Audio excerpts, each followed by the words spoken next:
acá, pero bueno, ya está todo bajo control.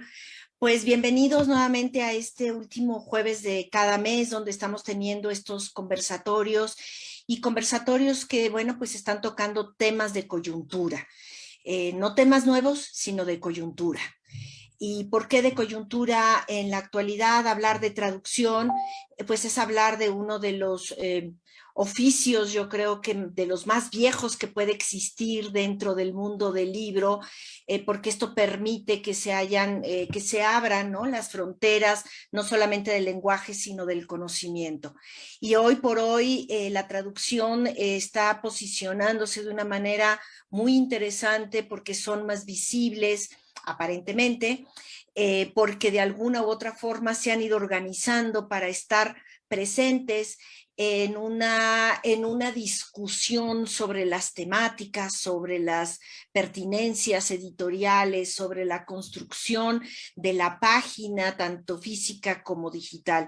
Y bueno, pues les doy la bienvenida a quien nos acompaña el día de hoy de Ametli, ¿no? Una asociación mexicana de traductores literarios que pues ha ido cobrando fuerza en los últimos años.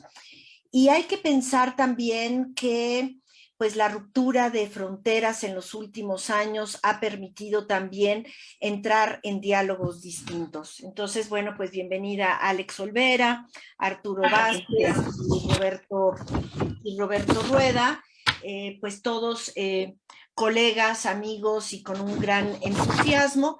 Iré presentando uno a uno y darles una palabra inicial para que pues podamos ir abordando los temas de una manera ligera.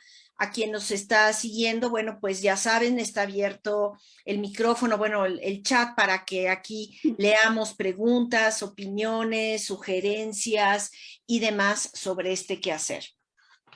Pues empezaré por Arturo Vázquez, quien actualmente es el presidente de esta asociación.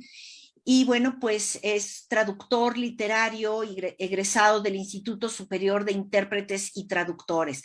Es una de las cosas que a mí siempre me ha interesado, ¿no? Este traductor e intérprete, ¿no? Es una función que parece como que está junto con pegado, pero tiene diferentes estrategias, ¿no? Y que pues en algún momento podemos hablar, ¿no?, de esta situación del ser traductor y de ser intérprete, ¿no?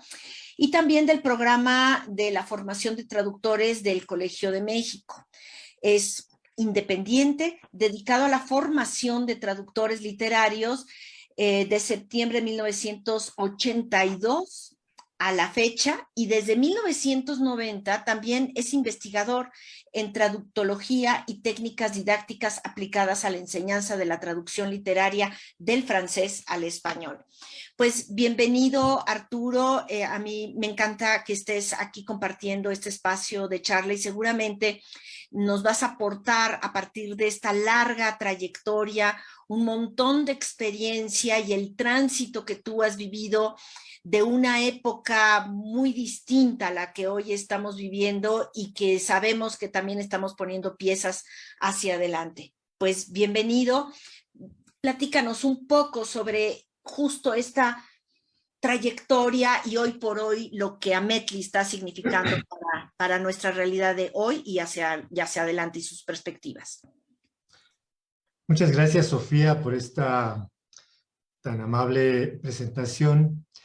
Y pues te agradezco en mi nombre y en nombre de Ametli y de todos los asociados que nos abras este espacio tan importante, justamente, como dices, para poder hablar sobre traducción literaria, hablar sobre el oficio del traductor y hablar sobre el camino que hemos estado recorriendo desde antes de que se creara Ametli hasta este momento, después de que se crea, y cómo ha ido siendo este transcurrir. Efectivamente, es muy certero cómo lo planteas, porque efectivamente se han ido moviendo piezas de un rompecabezas que es bastante complejo.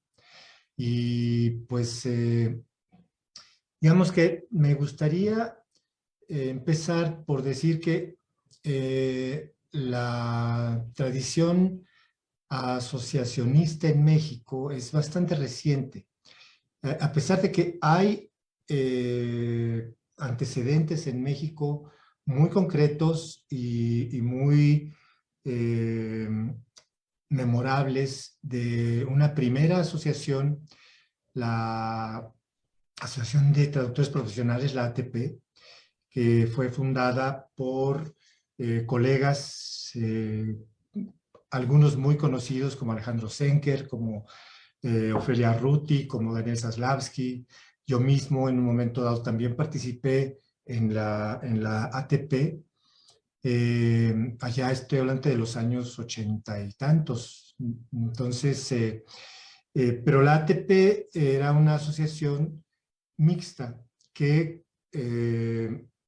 cobijaba tanto a traductores técnicos como a traductores literarios.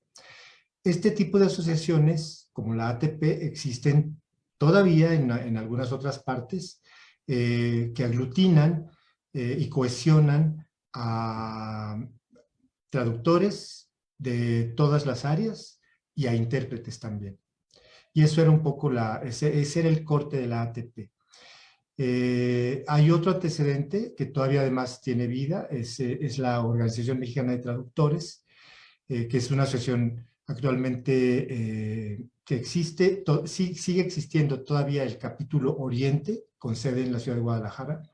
Existía el capítulo Centro y el capítulo Occidente, pero esos dos capítulos ya desaparecieron hace bastante buen tiempo y sigue vivo solamente el capítulo Occidente, el de Guadalajara.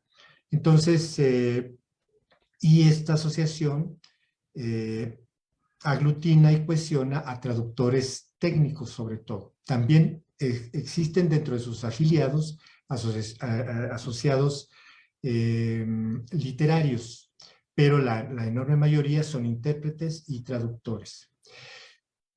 México estaba bastante retrasado respecto de la traducción editorial y de lo que se conoce como traducción editorial y traducción literaria respecto de otros países en el contexto latinoamericano, concretamente respecto de Colombia y Argentina, que son los otros dos polos editoriales importantes del subcontinente, bueno, junto con Brasil también, bastantes años en donde existen asociaciones fuertes desde hace por lo menos 25 años. Ametli en ese sentido es bastante joven y es muchísimo más joven si la comparamos con países como España o como Francia, cuyas asociaciones tienen de 30 años para arriba. La francesa creo que tiene 60 años, están por cumplir el año entrante 60 años, me parece.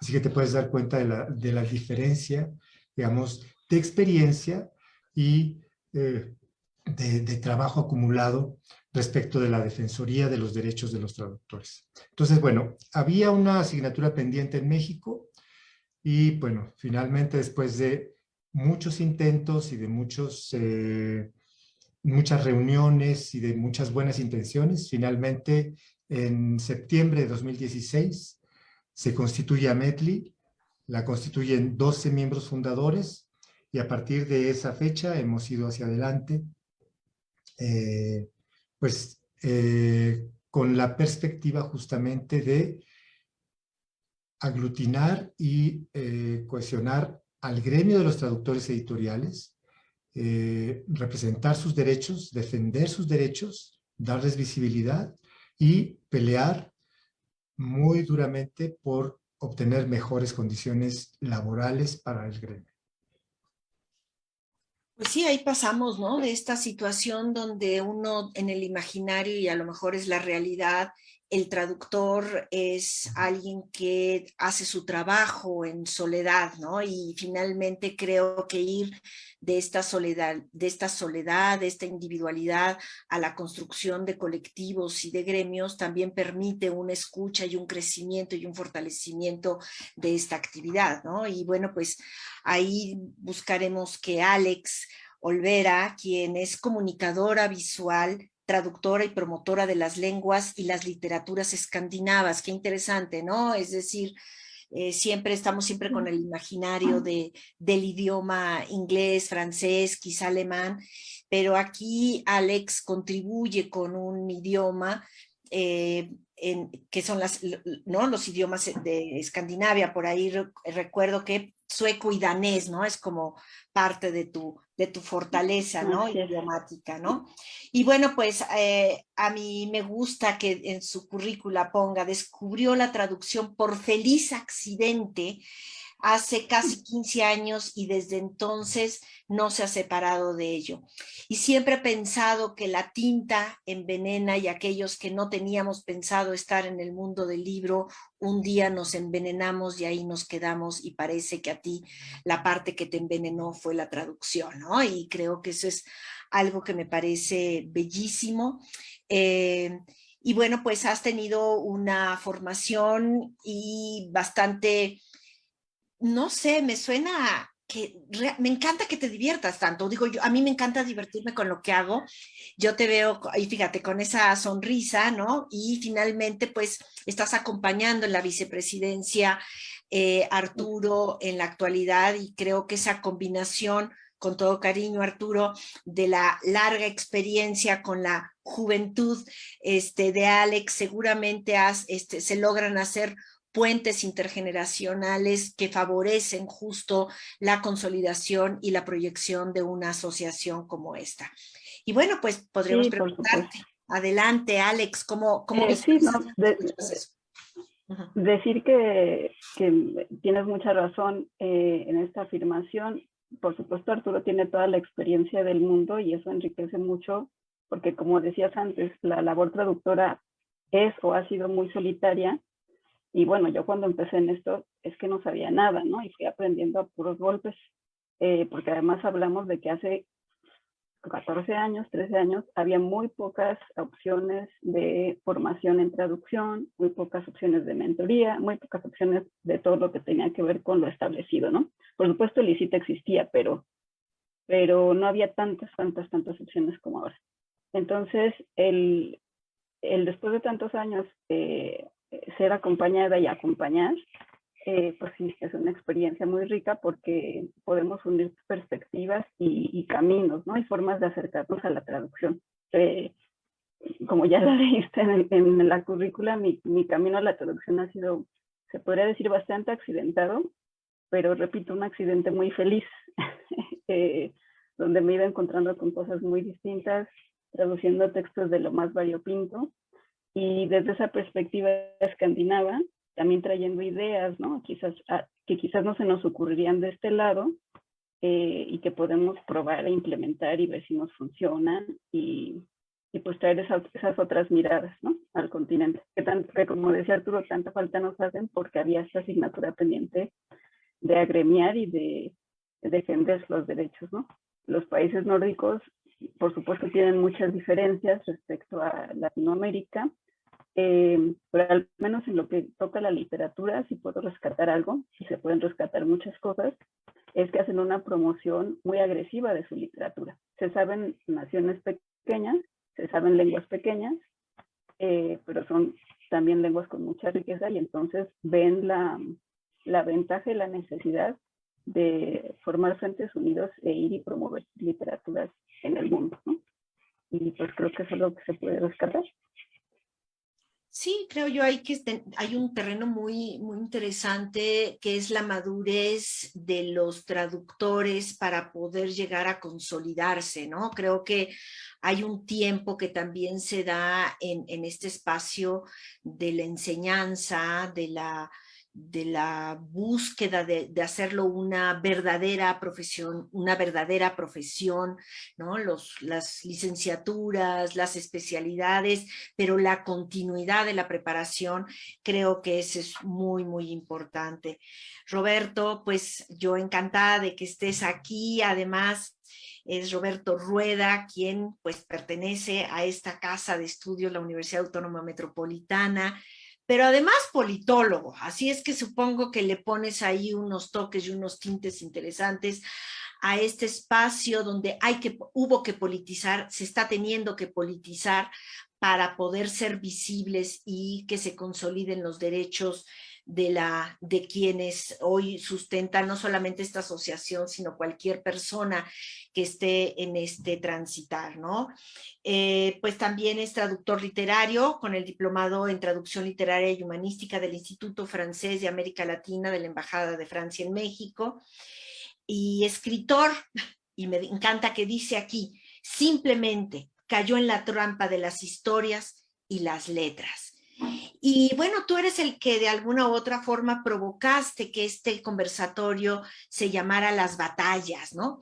Y no es solamente una batalla de letra por letra, frase por frase, oración por oración, estos interlineados que de pronto poco se ven y que hay que hacer énfasis cuando uno está traduciendo, y por lo tanto las batallas parten de una letra hasta convertirse en grandes documentos que se publican y que se sienten como parte de la historia personal, literaria, y no solamente haciéndole la voz de intérprete de otros, sino verdaderamente consolidarlo como un texto que sea capaz de ser leído en el lugar en que se va a leer. Pues bienvenido, Roberto.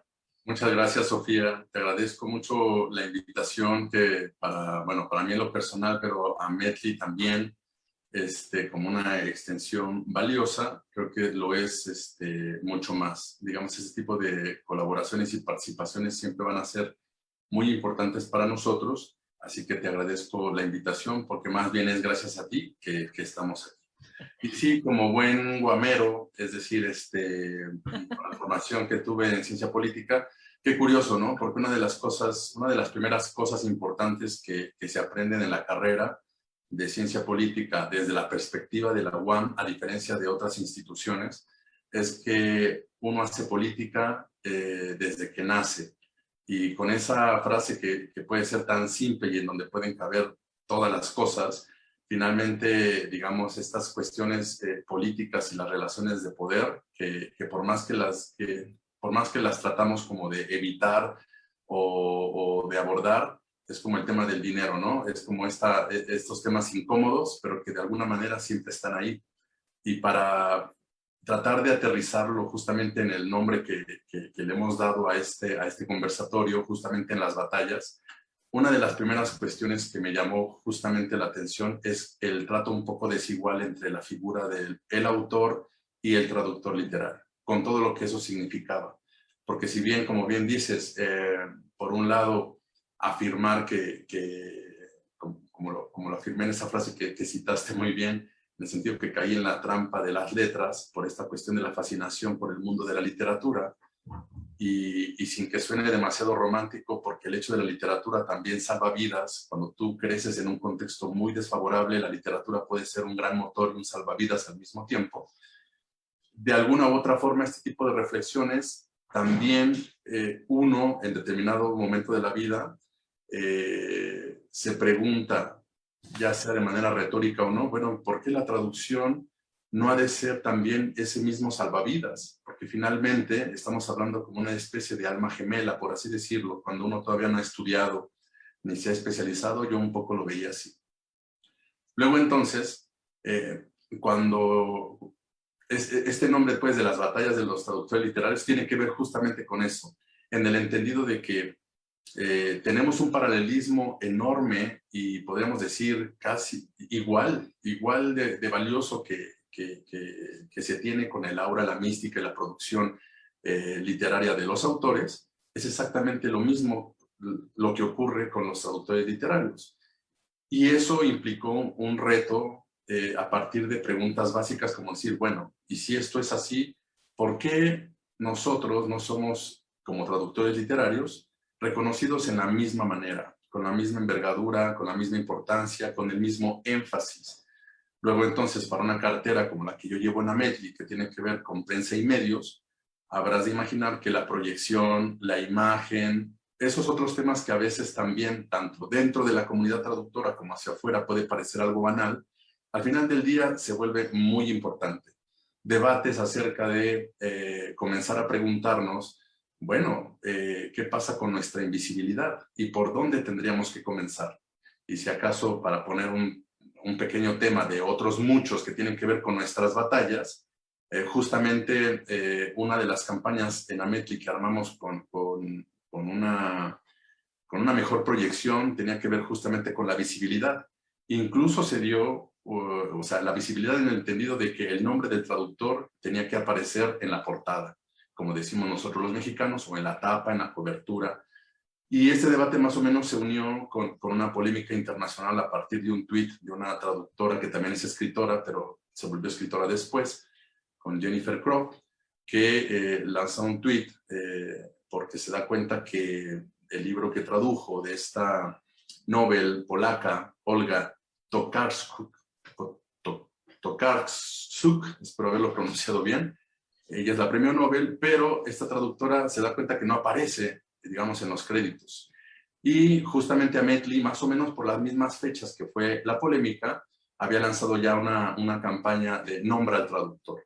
Luego entonces, pues bueno, podríamos, digamos, bueno, lo pongo sobre la mesa como una de las batallas que no es la única, sino que ya nos daremos cuenta ahorita con mis colegas, que hay otras tantas a las cuales nos enfrentamos, bueno, de problemáticas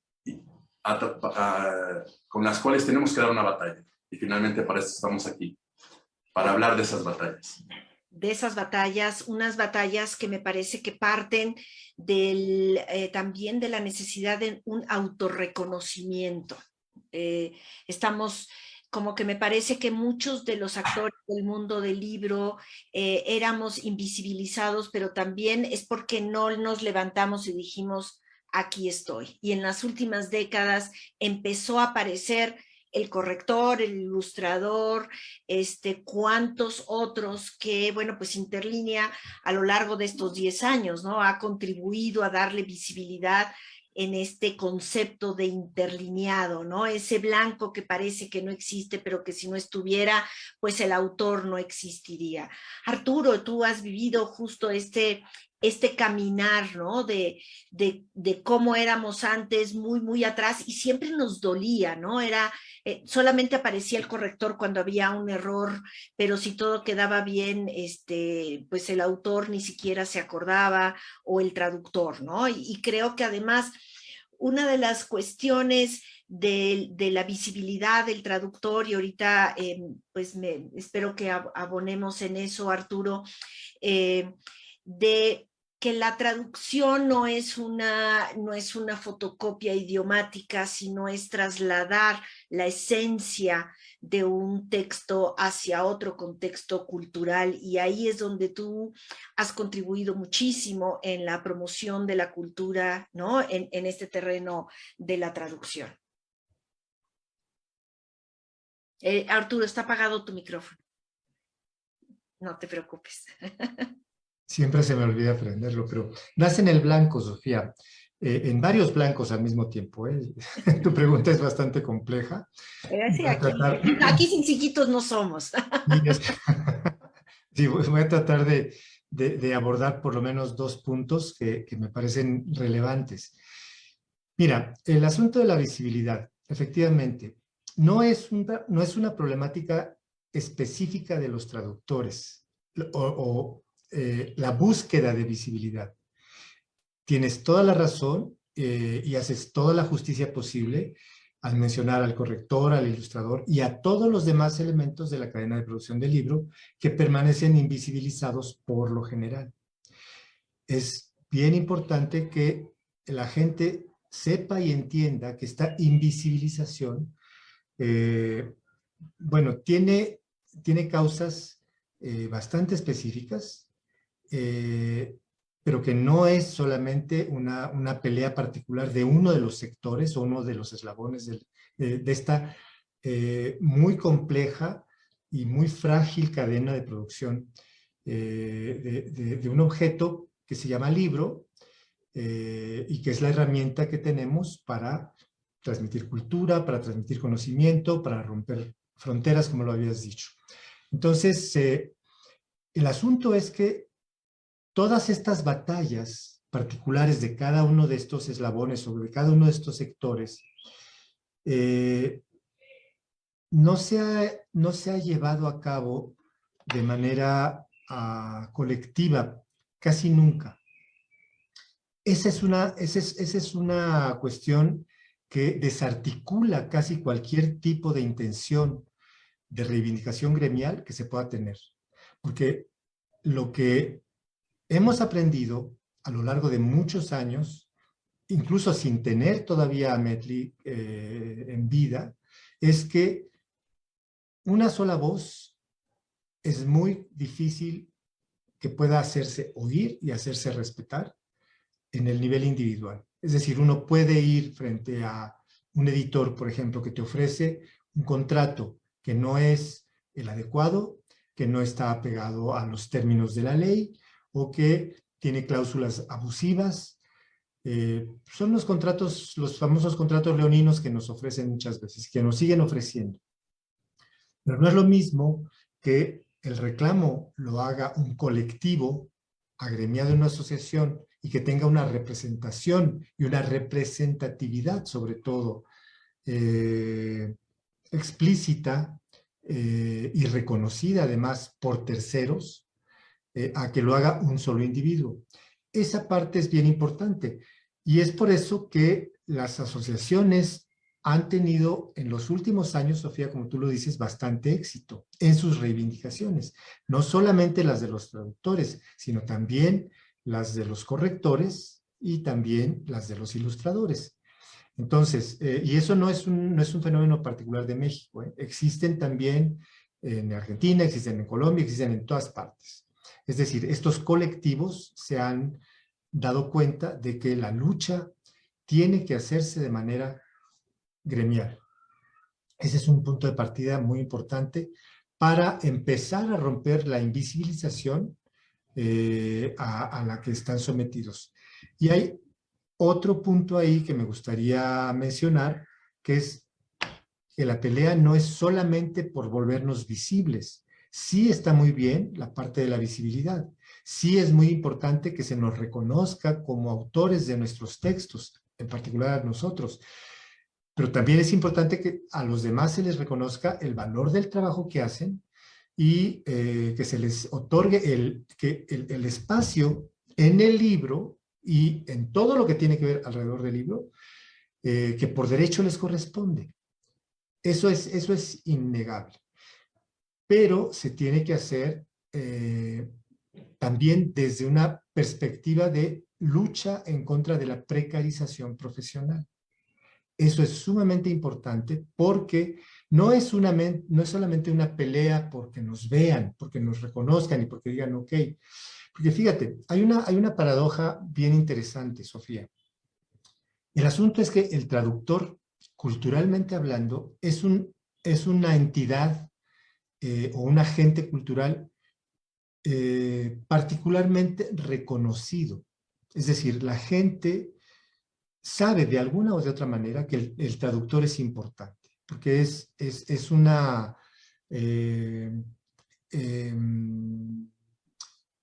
entidad que permite que las culturas se comuniquen entre sí y puedan, digamos, intercambiar todo tipo de informaciones.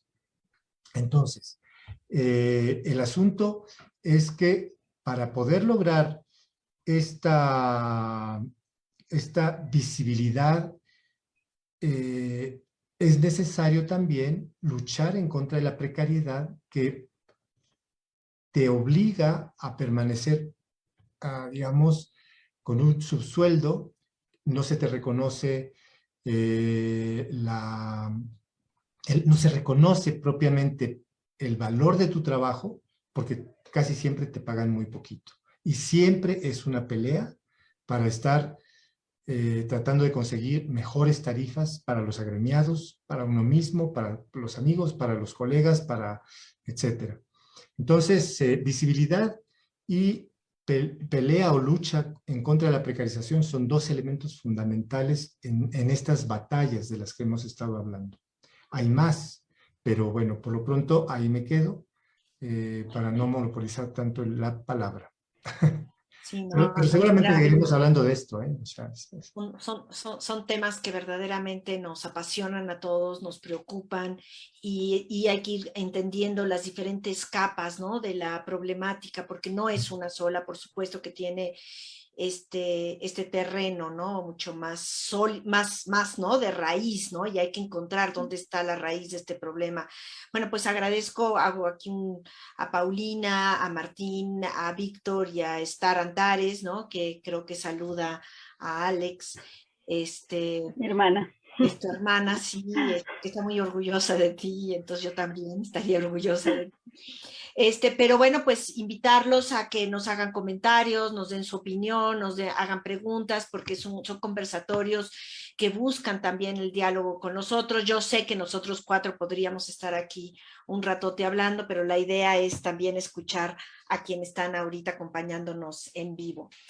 Pues sí, digamos, voy a hacer la ronda hacia el otro lado, nada más para que tu hermana espere un poquito más en este terreno, para ir haciendo lo raro las intervenciones y no agarrar un circulito vicioso aquí.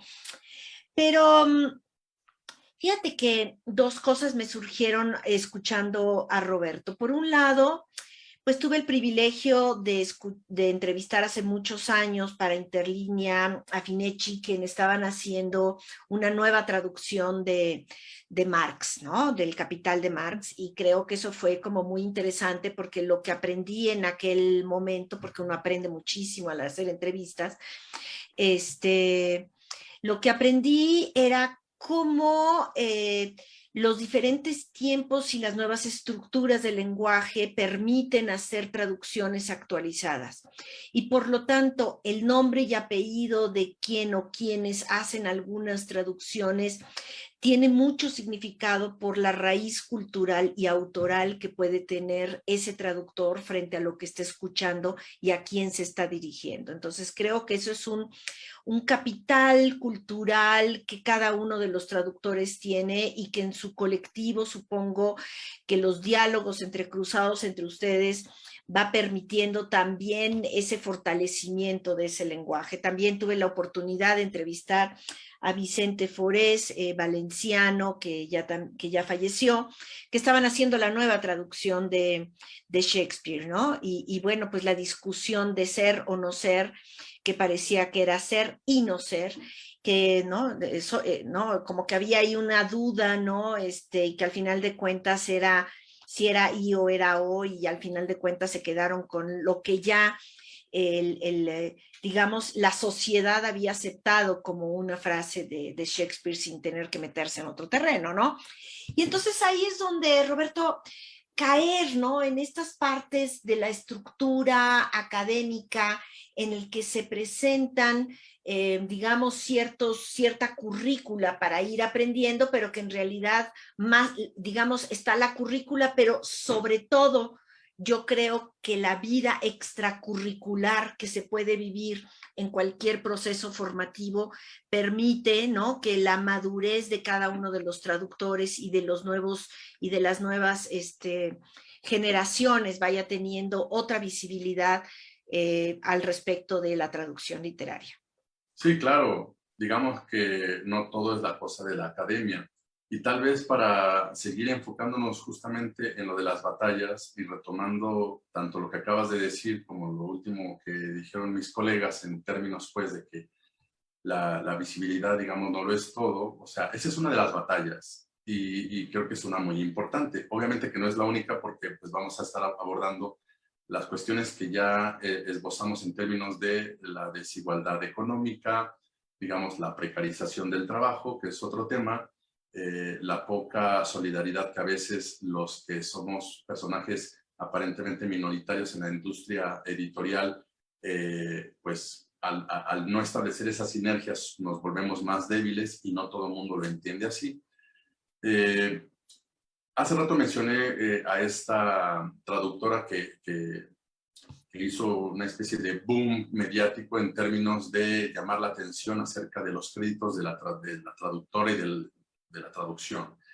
Jennifer Croft lanza este tweet justamente para llamar la atención respecto de la obra Los Errantes de Olga Tokarczuk, y no es una cuestión para nada gratuita o baladí que lo haya hecho, porque, bueno, yo ya he leído varios artículos sobre lo que pasó. De repente hay unas cosas como que se contraponen con otras, pero básicamente creo que lo que sucedió de acuerdo con las notas, es que esta mujer trabajó durante 10 años en esa traducción de Los Errantes. Entonces, creo, por lo que dejan ver las notas, cuando sale el libro, porque la mujer gana, digamos, el Nobel de Literatura, obviamente con toda la importancia que eso tiene, y para mí ahí está un poco la clave, es decir, entre la cuestión académica y la formación de un traductor literario, independientemente, digamos, de sus cartas credenciales, por así decir. Para mí es la astucia de Jennifer al decir, bueno, yo trabajé 10 años en esta obra y la verdad que eso es lo que tiene que ser valorado. Para mí es muy importante el llamado proyecto de traducción. Yo estoy casi seguro que al decir que trabajó 10 años en su traducción, lo que está defendiendo detrás de su nombre es el trabajo hecho, que creo que de repente también esa realidad se nos escapa. No es tanto esta cuestión egocéntrica en donde a veces nos quieren colocar muchos en el sentido de que se contrapone con la humildad.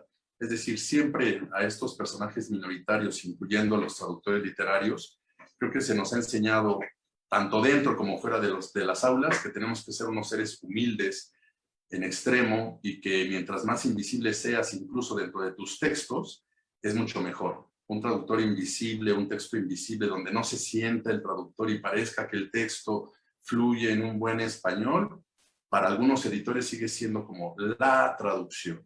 Luego entonces, si hemos de contradecir, digamos, esta afirmación, y eso es, por ejemplo, muy de la formación de Ametli, en donde más bien de lo que se trata es que le demos realce a la anomalía, a las marcas de estilo de determinado autor o autora, captando su voluntad de estilo, es como vamos a obtener, digamos, tanto esa famosa fidelidad que se nos pide a la hora de transmitir justamente el mensaje, la voluntad de estilo de determinado autor. Y por otro lado, gestos como el de Jennifer, creo que son justo este tipo de gestos los que hacen falta para llamar la atención, en el sentido que detrás de nuestro trabajo hay un proyecto de traducción.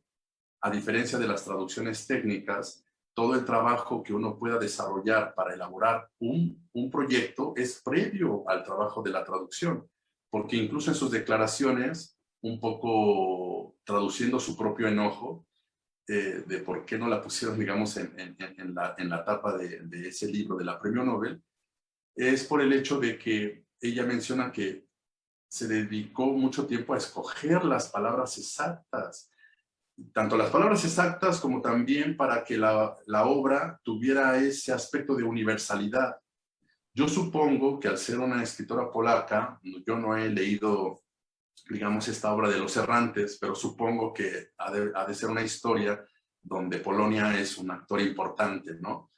Luego entonces los proyectos de traducción se vuelven, digamos, una apuesta de giros mortales a veces impresionante, porque tú dentro de tu traducción puedes estar realizando adaptaciones en función justamente del público y del diálogo que tengas con tu editor.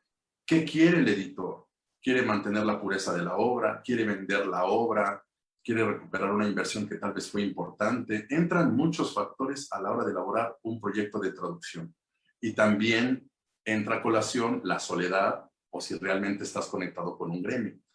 Luego entonces, esto que hizo Jennifer de destapar, digamos, o de poner sobre la mesa una discusión que después se elevó a tintes, digamos, mundiales, tenía que ver justamente con eso que nosotros llamamos desde el mundo de la traducción, que es la justicia traductora. Es decir, que así como a Olga la reconocían, a la escritora, también a Jennifer la tenían que reconocer.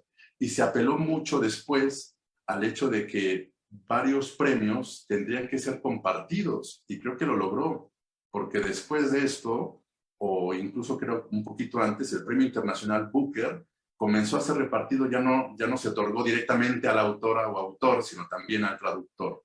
Y lo mismo pasó a partir de lo que hizo Jennifer con el Deutscher Jugendliteraturpreis, no sé si lo pronuncié bien, es un premio alemán, que también dividió, digamos, dejó de ser un premio único para puros autores y también se otorga a los traductores.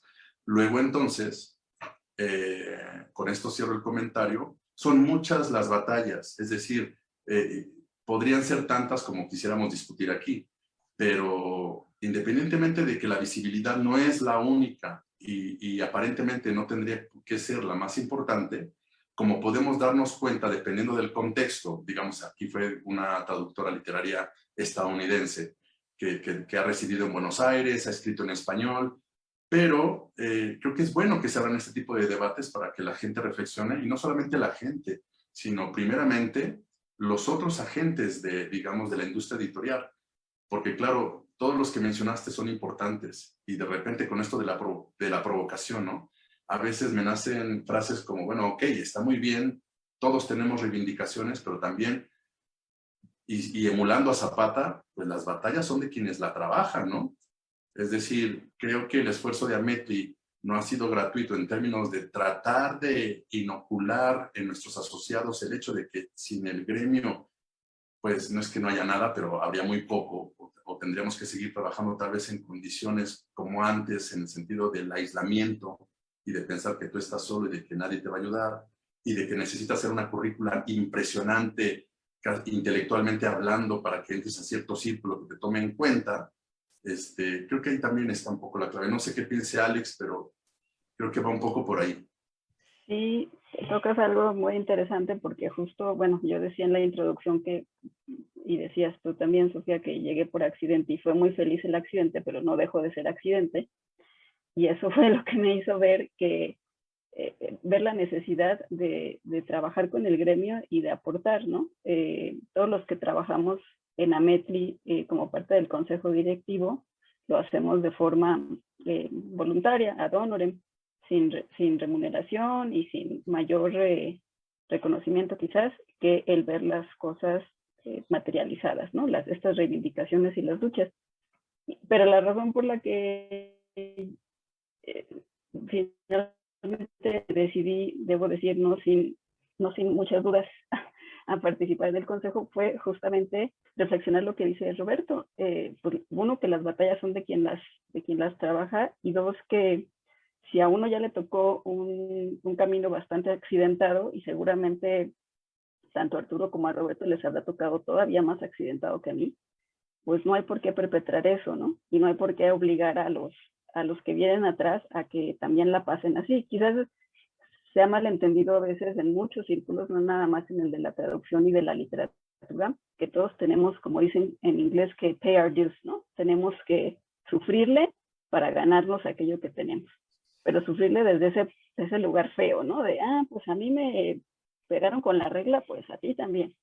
Y no tiene por qué ser así, ¿no? Ya es suficiente de empinados el camino como para que le pongamos más piedritas. Entonces, desde Ametli lo que queremos hacer es eso, ir allanando todavía más el camino para que quien venga detrás, en lugar de tener que concentrar quizás, no sé, el 80% de sus energías en pelear un contrato o angustiarse porque le paguen.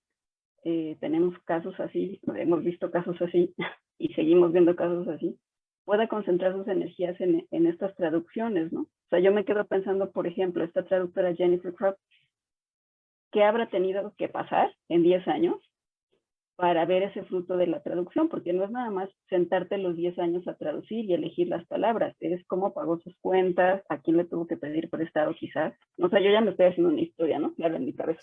Pero es que es la realidad de muchos traductores, ¿no? ¿Qué tuvo que sacrificar? Los que somos más jóvenes, si sus papás lo tuvieron que ayudar y mantener y yo qué sé, ¿no? Un rato, etcétera.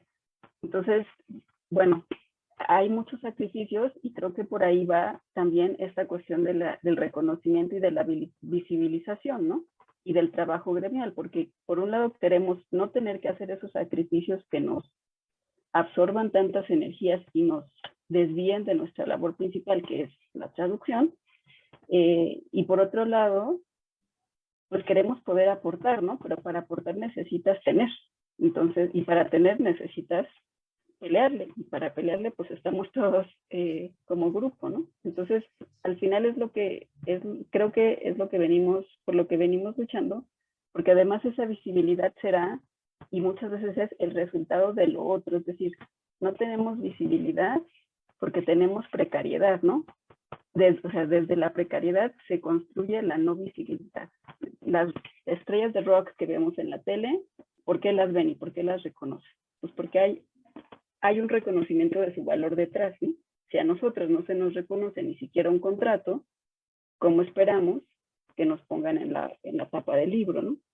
Entonces creo que, si no que me desmientan Arturo y Robert, pero creo que vemos ese nombre en la tapa como la culminación quizás de todo lo demás, de haber resuelto todo lo demás que tiene que ver con la precarización, con la soledad, con la falta de conocimiento de qué es lo que hacemos, ¿no? Porque también hay quien niega cosas por desconocimiento. Pues habrá quien no nos ponga en la tapa, no por otra cosa, sino por decir, bueno, es que realmente yo no entiendo cómo es que te denominas autor, ¿no? Y ahí viene otra de nuestras batallas, que quizás Arturo te puede ahondar más en eso. ¿Por qué somos autores? ¿No? ¿Por qué el traductor literario es considerado autor y hasta ahora incluso en la ley?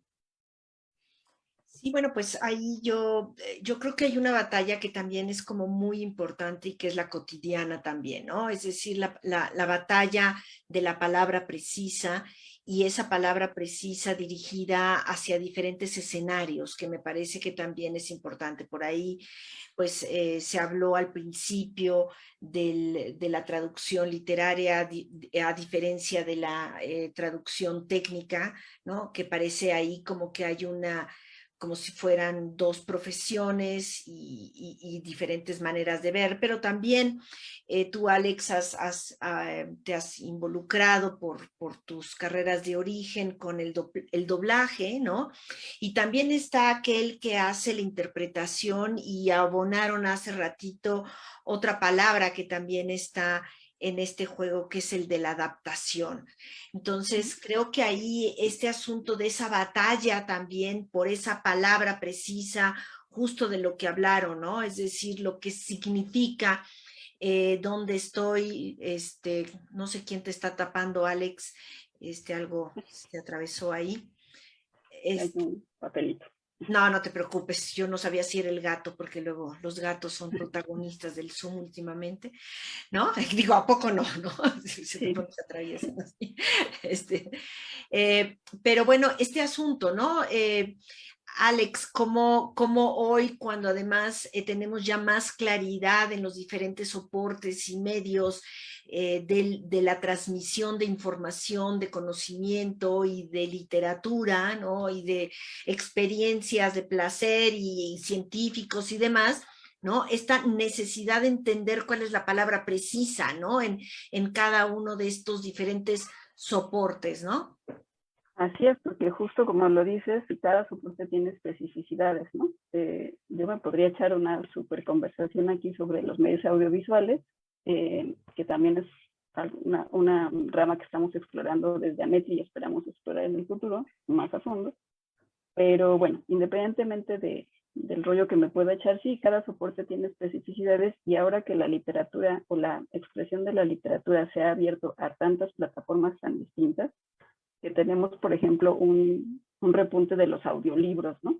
Y los audiolibros quizás tradicionales, como los conocemos como solo la lectura del libro, y estos audiolibros que se conocen ahora como historias dramatizadas, en donde tenemos efectos de sonido, locutores de primera, ¿no? Que son actores y actrices reconocidos, por ejemplo. Bien producidos, ¿no? Muy bien producidos, sí. Pues las palabras que utilizamos para eso tienen una especificidad que quizás no se nos habrían ocurrido si la obra se hubiese quedado solamente en el papel, ¿no? En lo personal me ha tocado ya traducir 3, 4 audiolibros, ahorita no tengo la cuenta bien, pero con estas características, y entonces sí, el proceso de pensamiento se retransforma porque sabes que vas a otros públicos y a otro soporte que te da otras posibilidades y también te restringe, ¿no?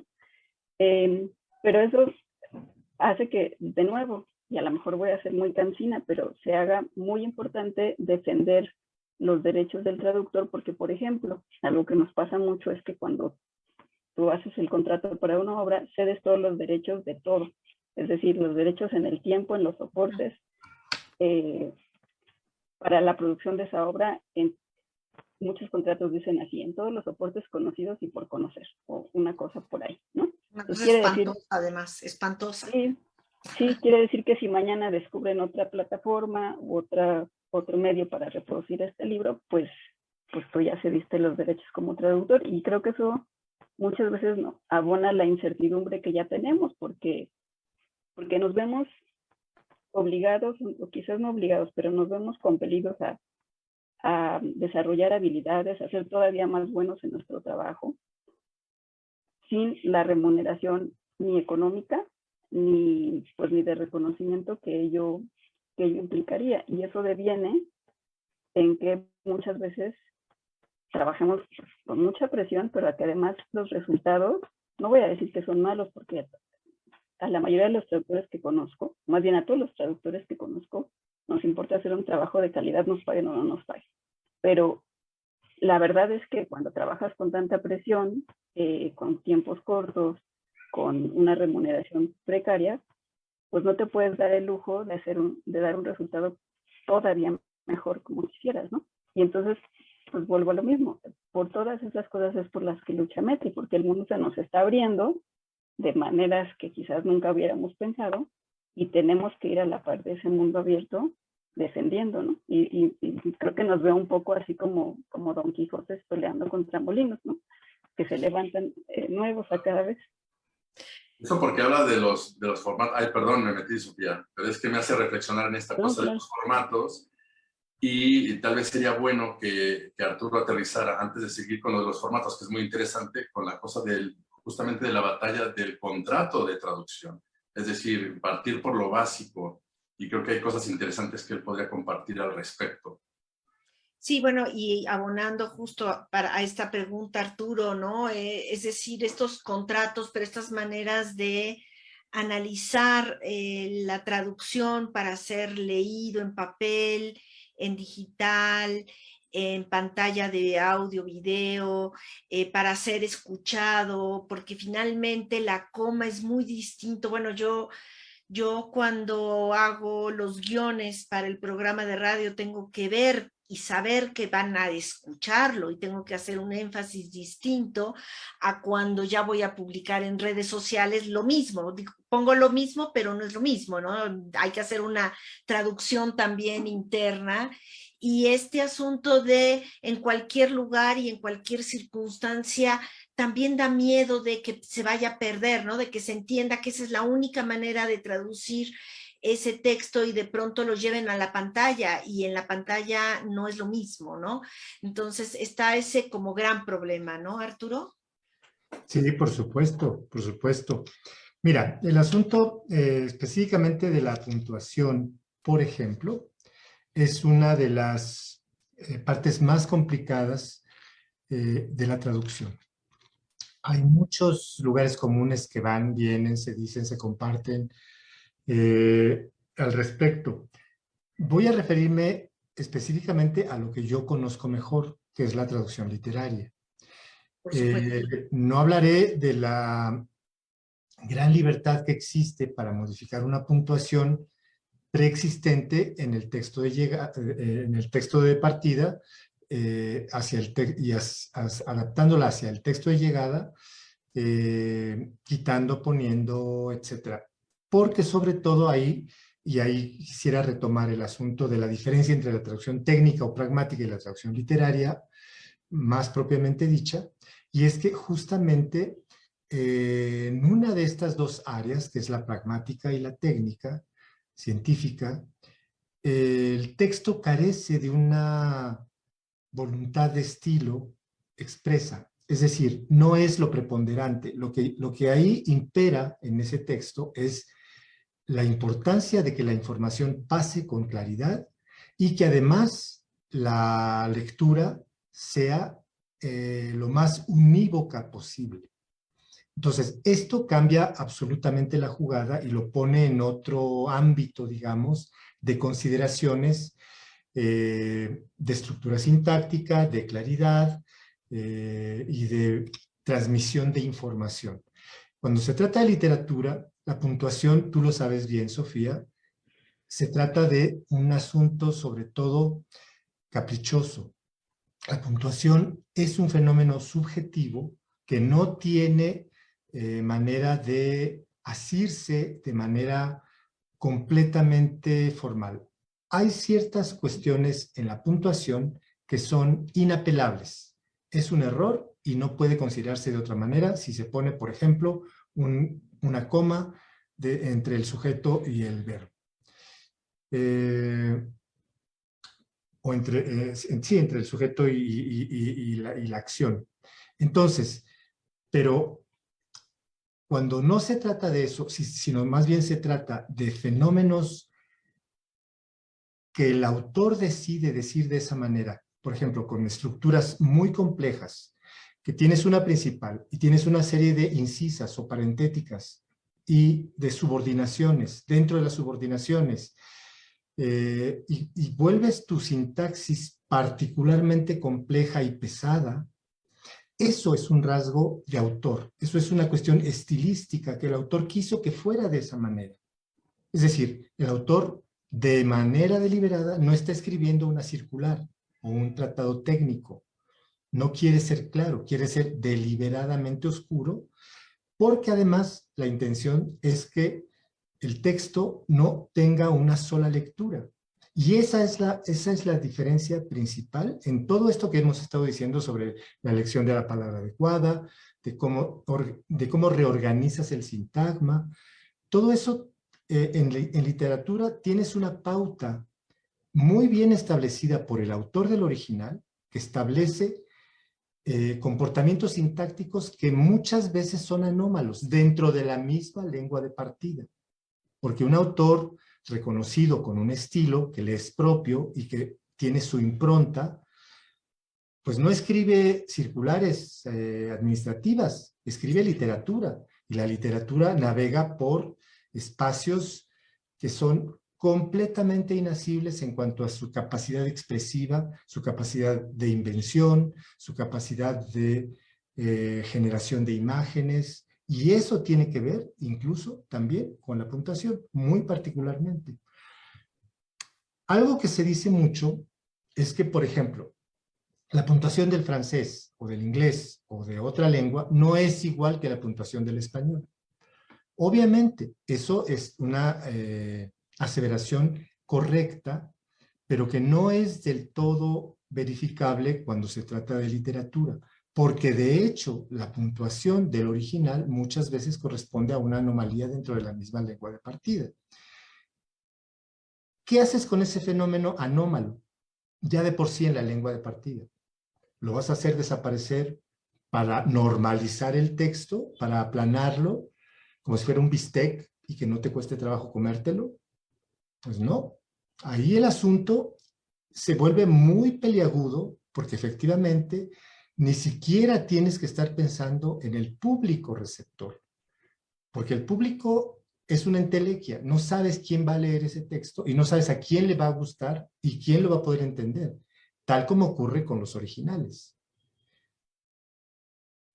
Entonces, el asunto es que la apuesta ahí es la elección de palabras que son propuesta del autor, imágenes, metáforas,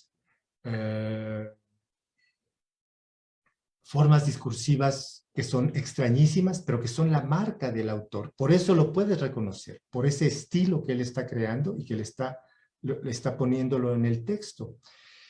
Eso es lo que el traductor literario tiene que atender prioritariamente, no los manuales de buena redacción de su lengua. Más bien tiene que entender por qué el texto original está escrito de esa manera y no de otra. No tratando de explicarlo académicamente en un sentido estricto, sino más bien tratando de identificar qué características tiene esa forma de escritura, porque si no la identificas, no vas a poder ser capaz de reproducirla en la lengua de llegada. Y eso es muy importante. ¿Por qué? Porque el asunto es que si no tratas de hacerlo, en realidad lo que estás dándole a tus lectores es gato por liebre. Haces creer que se trata de tal autor cuando en realidad es la idea, la historia, pero no el estilo. Roberto hablaba de algo que yo menciono todo el tiempo, que es la voluntad de estilo. Es un concepto que yo manejo mucho porque el traductor en realidad es casi una especie de detective que tiene que ir en busca de esa voluntad de estilo, tiene que detectarla primero, analizarla, verla, descubrirla, ver la riqueza y ver por qué nos gusta tanto para poder después reproducirla. Si no logras eso, va a ser solamente una especie de como de aproximación muy paliducha, digamos, del original, ¿no? Entonces, y eso tiene que ver con la puntuación. La puntuación muchas veces, muchos alumnos dicen, cuando están empezando a traducir, es que en español no pueden ir tantas comas, o es que aquí necesita más comas, o necesitas separar el párrafo, necesitas... Bueno, pero imagínate si eso se lo aplicas a Marcel Proust, pues entonces, ¿dónde queda Proust? Exacto, No también. es lo mismo traducir a Proust y sus enormes complejidades sintácticas, que son completamente deliberadas y que es lo que lo hacen completamente repelente al 80% de los franceses, porque no lo leen, no le entienden, les aburre, no es así, es algo obvio. Y no es lo mismo que traducir a Marguerite Duras, que tiene una sintaxis muy elemental, muy sencilla, con oraciones simplemente coordinadas, yuxtapuestas casi siempre, muy lapidarias, y es una sintaxis muy difícil también de reproducir por su sencillez, porque ahí sucede el fenómeno contrario muchas veces. El traductor que se encuentra con textos particularmente y deliberadamente sencillos en su sintaxis, los complican, porque sienten que pues, no están dando el ancho literariamente hablando. Es bastante interesante, pero por ahí va un poco. Y tiene que ver Sí, con bueno, cuestiones léxicas y con muchas cosas más. sí, yo también recuerdo a Elena Aguilá de los traductores españoles también haciendo mucho énfasis en el conocimiento de quién es el autor, porque hay que conocerlo hasta sus raíces para ir entendiendo quién es y qué hacer, ¿no? Y ahí es un terreno pues muy importante que el traductor, por eso el traductor literario no es un traductor técnico, y creo que eso es algo de las cosas que es importante señalar, ¿no? Ni tampoco es una adaptación ni una interpretación, sino es un como trasladar, ¿no? Un todo hacia otro terreno, ¿no? Y lograr que también crezca y florezca, ¿no? Y, Aquí Víctor nos está haciendo una pregunta, ¿no? Dice, hablando de la actualización de la traducción, ¿cómo abordar la evolución del lenguaje? Por ejemplo, el lenguaje incluyente. Yo supongo que debe de ser un tema difícil ahorita de contestar, ¿no? Debe de necesitarse toda una cátedra. Perdón, te interrumpí, Arturo. no, está muy bien, Sofía. Lo que pasa es que, bueno, me emociona mucho hablar sobre las cuestiones de estilo, pero quería retomar solamente el pie que me dio Roberto para lo de los contratos, porque esto tiene que ver, aunque sea tangencialmente, pero sí es muy importante para la cuestión contractual. ¿Por qué? Porque en el contrato se tendría que establecer, por ejemplo, cláusulas, o sea, en este camino evolutivo que ha sido siempre hacia adelante y en la consecución de mejores condiciones de trabajo, hemos avanzado mucho en la cuestión contractual. Quiero mencionar rápidamente nada más que el traductor como tal tiene una pelea muy específica por el tipo específico de contrato que nosotros requerimos, que tiene que ver con reconocimiento de su autoría y con el pago de regalías.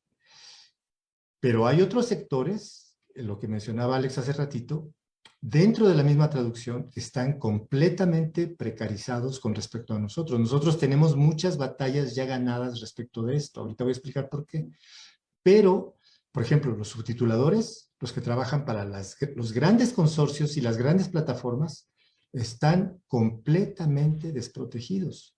No firman contratos y trabajan a destajo en condiciones muy infames, de mucha presión, de muy poco tiempo de entrega. Son condiciones bastante infames en términos muy concretos. Eso, por ejemplo, lo estamos también analizando en Ametli, porque necesitamos traer hacia las peleas pues, del gremio a todo el sector subtitulador, que es enorme, hay mucho trabajo ahí. Pero eso, bueno, es un ámbito... Además, ¿no? Que además es así como, a mí me da mucha risa cada vez que me dicen, oye, por corrección, ¿cuánto cobras por cuartilla? ¿No? Y volteas, tú dices, bueno, espérame un segundo, primero necesito conocerlo, quiero ver las condiciones, ¿no? Porque, y creo que eso es parte también del problema entre ustedes, ¿no? Es decir, ay, el libro tiene 200 cuartillas, ¿cuánto cobras por cuartilla, no? Y no es un asunto de cuartilla, no es porque no es técnico, ¿no? Es que es mucho más complejo que eso, ¿no? Y creo que debe ser una de las batallas contractuales también. Sí, por supuesto, por supuesto. Entonces, bueno, dicho esto, a lo que me iba a referir era finalmente a que el camino que hemos recorrido ha sido bastante interesante y bastante productivo, Sofía.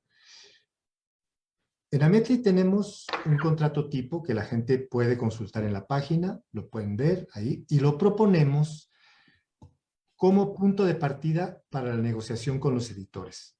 Y recomendamos, no trabajes nunca sin contrato. Entonces, todos nuestros asociados tienen derecho a, y todos los que no son asociados también, tienen derecho a revisar ese contrato, a usarlo, a bajarlo y a proponerlo como punto de partida para negociación de ciertas cláusulas que son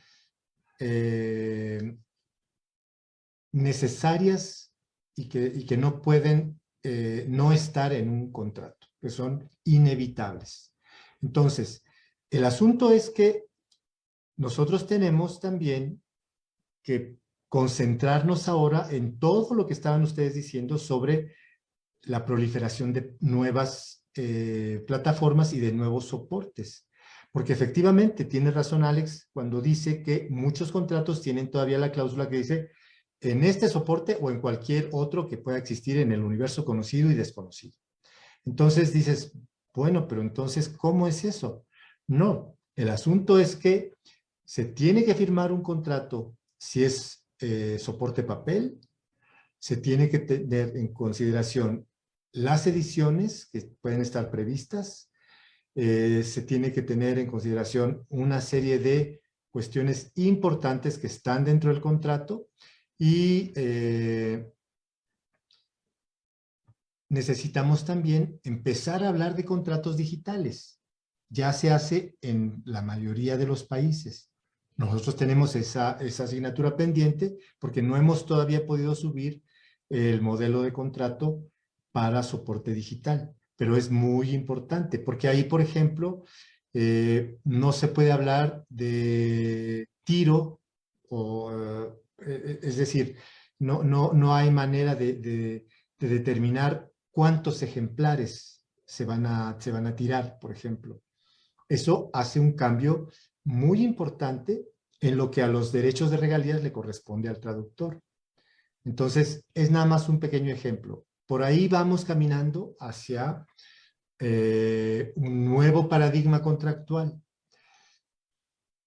Es muy importante, de nuevo, nada más para el público que nos está escuchando, que se pueda entender que justamente esta pelea por el nuevo paradigma contractual no se va a poder hacer de manera eficaz si no unimos fuerzas.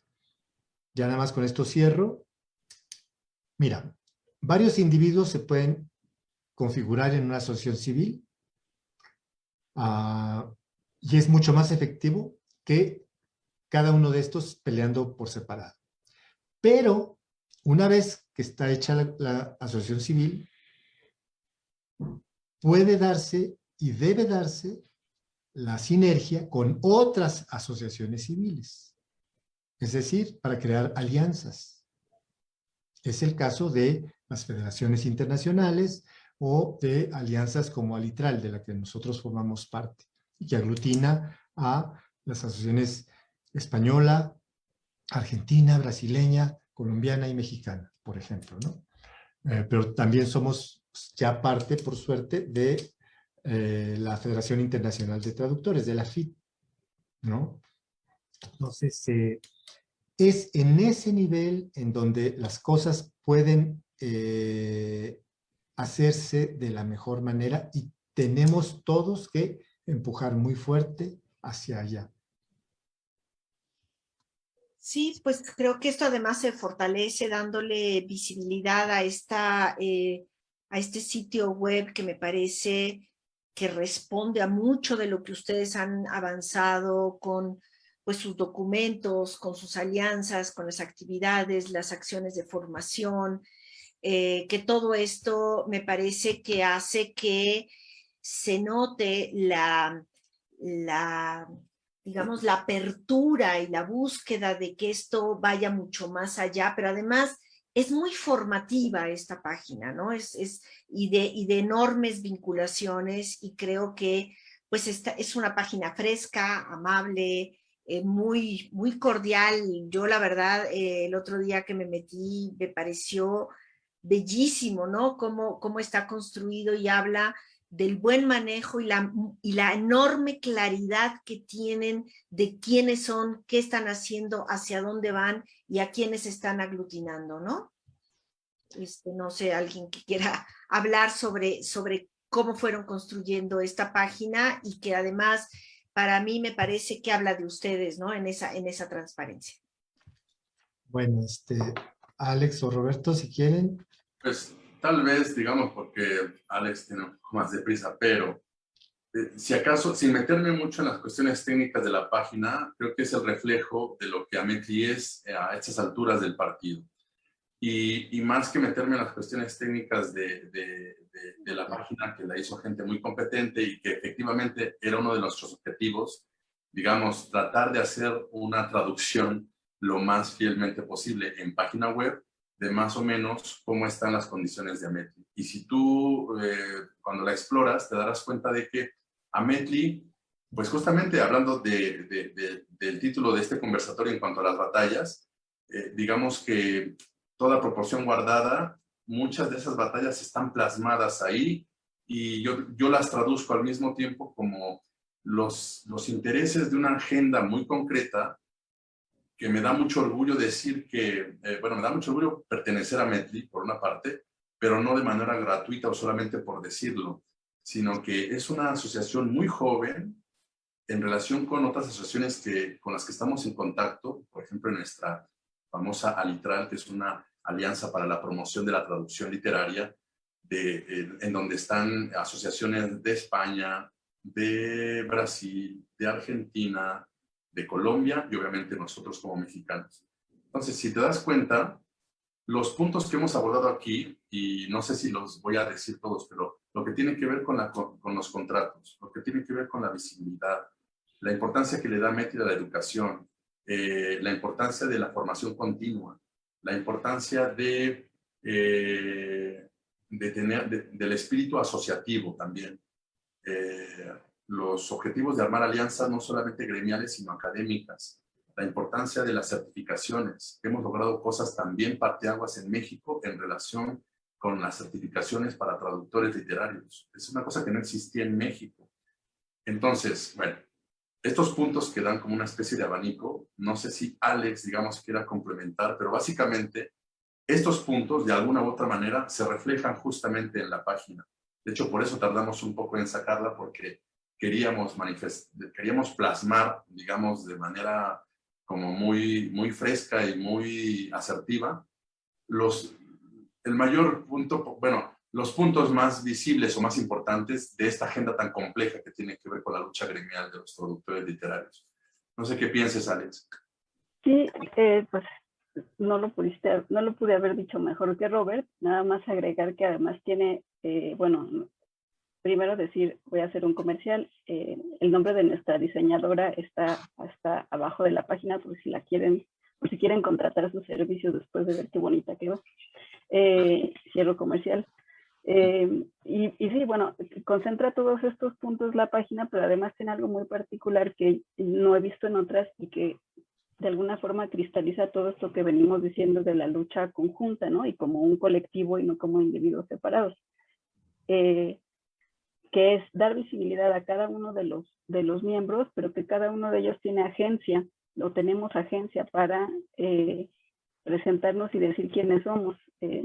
Quienes están asociados te podrán decir que ahora estos perfiles que se ven en la página, cada uno los puede ir formando y modificando según sus experiencias, sus libros publicados, etc.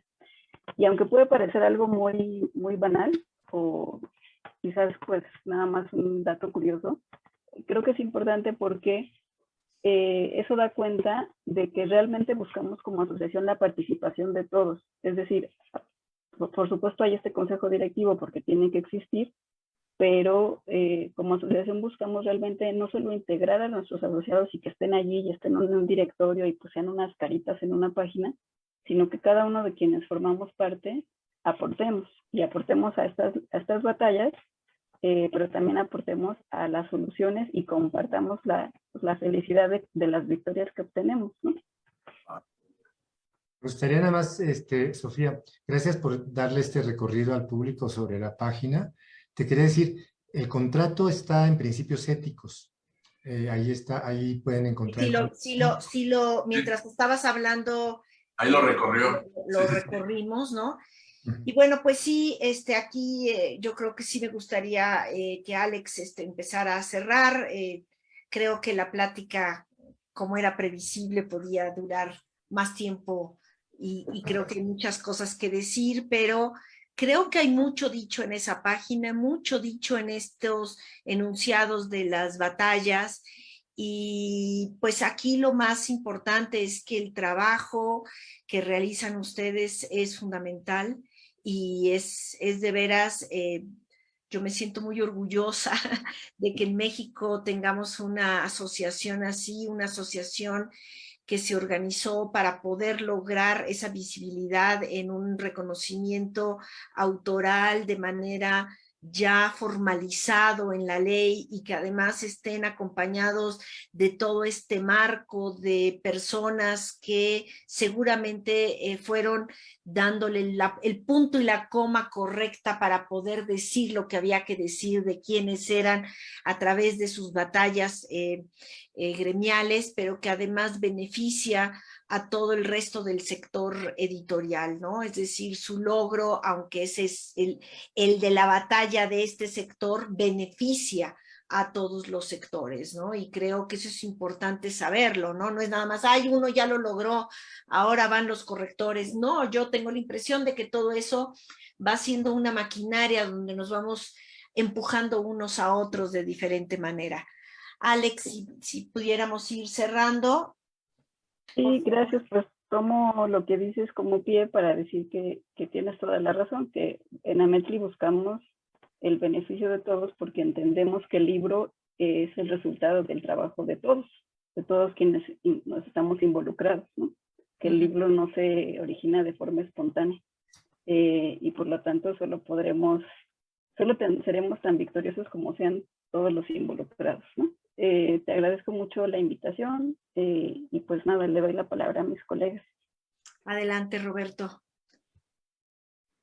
Pensé que iba a hablar Arturo, pero me uno a Alex. Estaba justo como pensando en la cosa de la solidaridad y recordando como estas experiencias que uno compartía en el sentido de las soledades, es decir, todos los tropiezos y el cierre de puertas que todos los colegas hemos experimentado en soledad, y cómo de alguna u otra forma eso que tal vez nos sirvió en un principio como una especie de semillero para sacar coraje y demostrar que uno y su trabajo era valioso, qué mejor que agradezco justo el nacimiento parteaguas de Ametli, porque para mí sí es un parteaguas, es decir, es un antes y un después.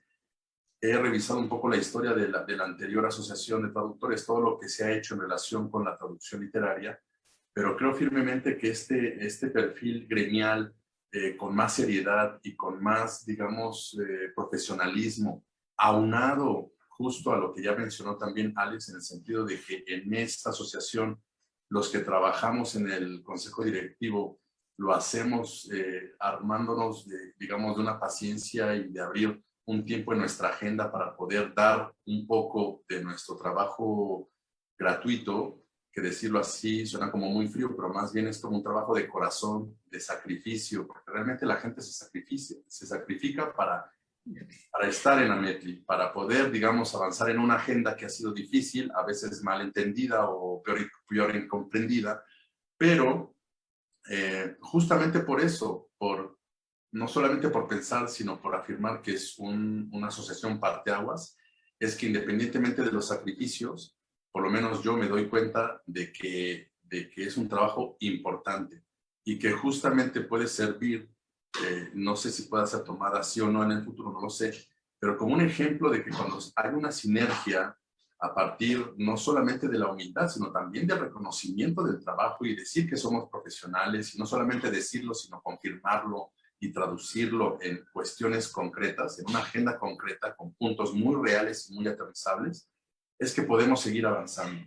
Y para mí, digamos, independientemente de lo que pueda pasar cuando este sede ya no esté en Ametli, creo que la asociación en sí misma es un parteaguas, y tal como lo enunciaste tú con tus palabras, Sofía, para mí fue o es una fuente de agua fresca y renovada para una industria editorial que no está tan acostumbrada a sacudirse de esa manera. Entonces, yo espero que Ametli, digamos, sí siembre un poco lo que yo estoy tratando de decir con estas palabras, y te agradezco mucho la invitación, que también ha sido, la verdad, una sorpresa muy agradable. Y ahora que dices que va a cerrar su ciclo, finalmente Interlínea, bajo esta plataforma y demás, pues qué mejor que hacerlo con una invitación a revisar estas batallas, ¿no? Sí, bueno, aclaro que solamente se cierra el programa de radio, pero la plataforma y el sitio web, antes de dar la palabra a Arturo, pues un poco, pues digamos, enseñarles nuestro sitio web, donde ya se encuentran más de 387 programas que ustedes se pueden buscar a través de los temas. Tenemos una taxonomía temática, ¿no? Y bueno, pues aquí ustedes podrán ver pues los programas que tenemos y a quienes hemos entrevistado en el terreno de la traducción, ¿no? Pero pueden encontrar una taxonomía temática de esta manera, o pues también se puede encontrar acá. Y bueno, pues invitarlos a que contribuyamos ya en estos tiempos pues a reseñas sobre la temática de la traducción literaria de libros, ¿no? Los invitamos a que sean reseñistas, los invitamos a que coloquemos aquí en el terreno de la traducción pues libros para que sea un centro de referencia sobre esta temática, ¿no? Estamos empezando, tenemos ahorita solo 280 y tantos libros, pero en esto estamos encaminándolos, y bueno, pues a quien nos escucha y a ustedes, pues hacer esta vinculación con ustedes sería interesante a partir de las reseñas, la posibilidad de hacer algunos análisis de algunos temas coyunturales en relación a la traducción. Y bueno, pues aquí ya tenemos a todos nuestros entrevistados, son 382, y poco a poco iremos sumando, ¿no?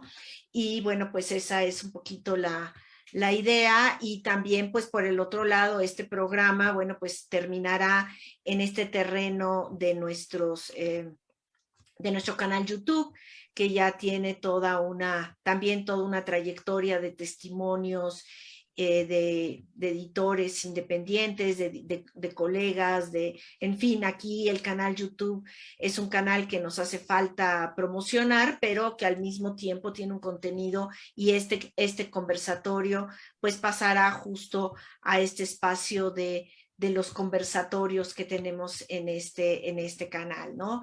Interlínea, eso es lo que está buscando, darle visibilidad a todo el mundo, pero también ser un espacio de vinculación y de relación con Ametli, y ahí pues los invitamos a ese terreno, aprovechando la conexión el día de hoy, Arturo, y que hoy inauguramos una nueva etapa, un nuevo ciclo muy importante para Interlínea, donde la discusión y la vinculación desde la academia y desde la profesión pues busca impulsar. Ahí estamos, Arturo. Pues muchas gracias, Sofía. Me gustaría hacer, si tenemos un poquito de tiempo, Tenemos 4 minutos. Quizá Alex, si nos va, si Alex te tienes que retirar, adelante, pero sí, Arturo, adelante, por favor. Voy a ser muy breve y rápido. Solamente quisiera retomar rápidamente el tema de la certificación que mencionó Roberto. Es muy importante dar a conocer ya de una vez este proyecto que armamos en colaboración directa con la entidad certificadora de la Cámara Nacional de la Industria Editorial, con CANIEM, y con el CONOCER. Tenemos ya, está publicado en el Diario Oficial de la Federación, el primer estándar de competencia para traductores literarios. Fue un trabajo muy largo, costó bastante trabajo armarlo, pero finalmente lo logramos y ya somos, actualmente nos pudimos certificar 6 evaluadores independientes como evaluadores y certificadores para traductores literarios. Es, como dijo Roberto, un proyecto pionero porque no existen, por lo menos en México y hasta donde sabemos, en ninguna otra parte, estándares de competencia ni de certificación para traductores literarios. Existen para traductores técnicos, como el de la ATA y otras asociaciones y otras entidades, pero no para traductores literarios. Entonces, vamos a hacer una conferencia de prensa próximamente, junto con la CANIEM, para poder dar a conocer este estándar de competencia e invitamos a todos los colegas que se quieran certificar a que participen. Por lo pronto va a estar abierto en inglés y en francés. Y estamos propugnando para que se abra también en otras lenguas. Así que eso se irá haciendo poco a poco. Por otro lado, me gustaría también invitar a todos aquellos que estén interesados en el público a formarse como traductores y a que quieran explorar las posibilidades de la traducción literaria. Ametli tiene un eje de formación que es muy importante, es muy serio. Lo acaban de ver ahorita en el recorrido que hiciste tú. Tenemos un cuerpo docente de primer nivel y ofrecemos un diplomado que es nivel maestría, digamos, porque son 720 horas, dividido en 4 módulos, y lo ofrecemos en colaboración con la UNAM. Entonces, se puede la gente también visitar la propuesta. Tenemos ahorita una convocatoria abierta. Empezamos clases el 22 el 22 de agosto, perdón. Y esta sección que se va a abrir es inglés, francés. Todavía hay tiempo para que puedan enviar papeles, para que puedan hacer preguntas, escriban a los correos que están ahí indicados en la convocatoria. Y también, por último, invitar a todos aquellos colegas que hayan escuchado esto a que se asocien, afíliense. Ametli tiene ahorita aproximadamente 120 asociados, es muy chiquita, pero aspiramos a tener más asociados cada vez. Y mientras más asociados podamos tener, más fuertes seremos. Entonces, acérquense, pregunten. Hay toda una parte en la página en donde está muy fácil. Todas las indicaciones están ahí establecidas de cómo se pueden afiliar, cómo pueden formar parte y cómo además pueden colaborar con Ametli. Hay muchas maneras de hacerlo. Entonces los invitamos de la manera más cordial y de la manera más solidaria posible a que se acerquen y colaboren con esta lucha colectiva, porque es una lucha que es de todos. Así es, aparentemente es chiquita. Por último, agradecerte este espacio, Sofía. Sabemos que es muy importante para nosotros estar en este momento específicamente en Interlínea, por tratarse del espacio de que se trata. Es muy generoso de tu parte y te lo agradecemos mucho, de todo corazón, ¿verdad? Gracias. Yo encantada siempre, porque además no saben cómo aprendo. Yo creo que interesante porque yo siempre soy muy curiosa y muy preguntona.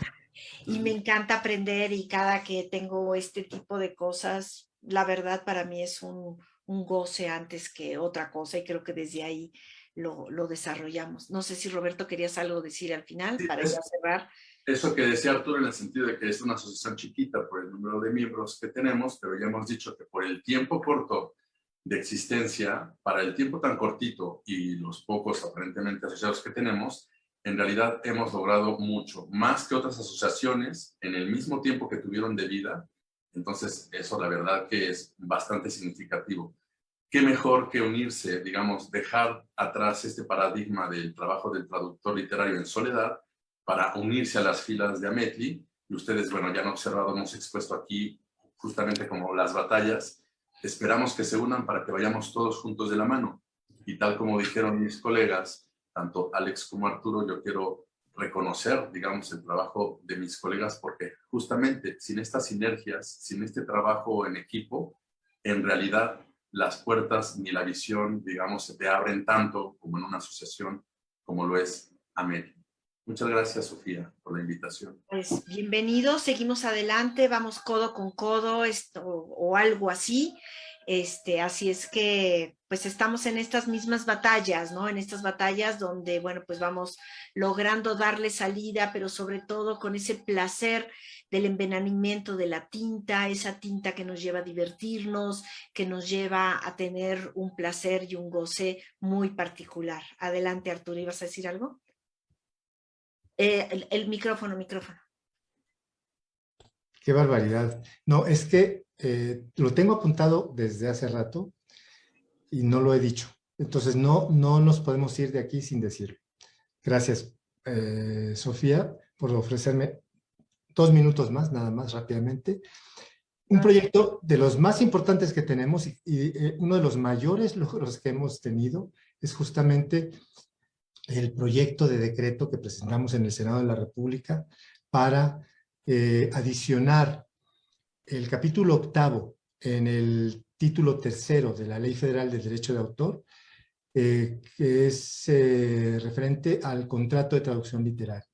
Es un proyecto que presentamos justamente luego de una reunión que tuvimos la suerte de haber sido invitados por trabajadores de la edición. Sí, me acuerdo. Y bueno, pues ahí la senadora Gloria Sánchez nos tomó la palabra, nos invitó a entrevistarnos con ella, hicimos una propuesta de proyecto, porque le hablamos de la precariedad, etcétera, se interesó mucho y la cosa va caminando muy bien. Entonces, era muy importante en este espacio hablar sobre esto. El proyecto ya quedó aprobado en la Cámara de Origen, que es la de Senadores, ahorita pasó a la otra Cámara, que es la de Diputados, y está en comisiones revisándose. Si esto camina como esperamos que va a caminar, el proyecto de decreto se va a convertir en ley y va a ser también completamente innovador, porque esto no existe, no hay antecedentes en ninguna otra parte. Y tendremos entonces un arma legal para poder establecer mejores condiciones contractuales para todos los colegas.